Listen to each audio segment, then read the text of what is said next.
Dr. VanDyke, board-certified endocrinologist, back to talk more about thyroid nodules and what we do about them after we have found them. So sometimes you don't need to do anything. Sometimes you just kind of watch nodules. They're benign, they're small, they're low risk, maybe they're a cyst or something. And these really don't have any significant malignant potential, but you want to observe and make sure they don't do funny things. So nodules will tend to grow.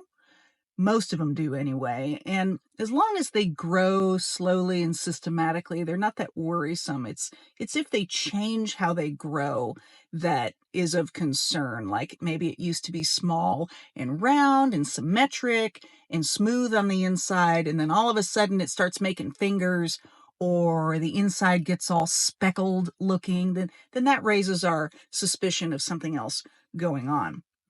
Some people who have biopsied a nodule that was negative for malignancy, they probably go into that surveillance mode in most cases, but sometimes those nodules are big and they bother them either cosmetically, or they cause these symptoms, problems swallowing, difficulty speaking, even difficulty breathing, or they're cosmetically bothered by seeing this thing there in the mirror.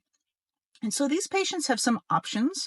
They can choose to have a thyroid or part of a thyroid removed, one and done, day surgery typically, and that gets rid of the nodule. And we like that in another way because it allows us to kind of slice that thing up like Wonder Bread and look at every little piece.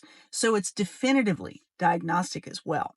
But sometimes these people who have surgery, they might need thyroid hormone, and that's a forever thing. That's a pill every day. Other people with large nodules might choose radiofrequency ablation, and that's a procedure kind of like a biopsy that instead of taking cells out of the thyroid is going to actually, the probe will heat up and it kind of cooks that nodule from the inside out.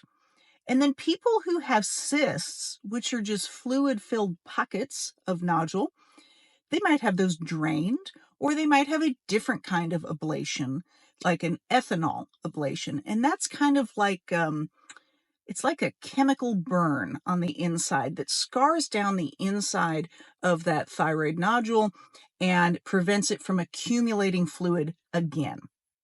Unfortunately, there's no medication that will actually shrink a thyroid nodule otherwise. Like it used to be that they thought, oh, if you give someone a little bit of thyroid hormone, it'll kind of fix their nodules. And that's not true. The last kind of nodule that we wonder about are what we call functional nodules. These are nodules that are independently making thyroid hormone and ignoring the cues to stop doing that because your thyroid doesn't want a ton of extra hormone around. And these are nodules that can be treated either by the radiofrequency ablation, or they can be treated with a radioactive iodine treatment. And that can burn out the nodule and reduce the amount of hormone that it makes, or burn it out completely. So we'll keep talking about thyroid nodules and what to do about them in our next session.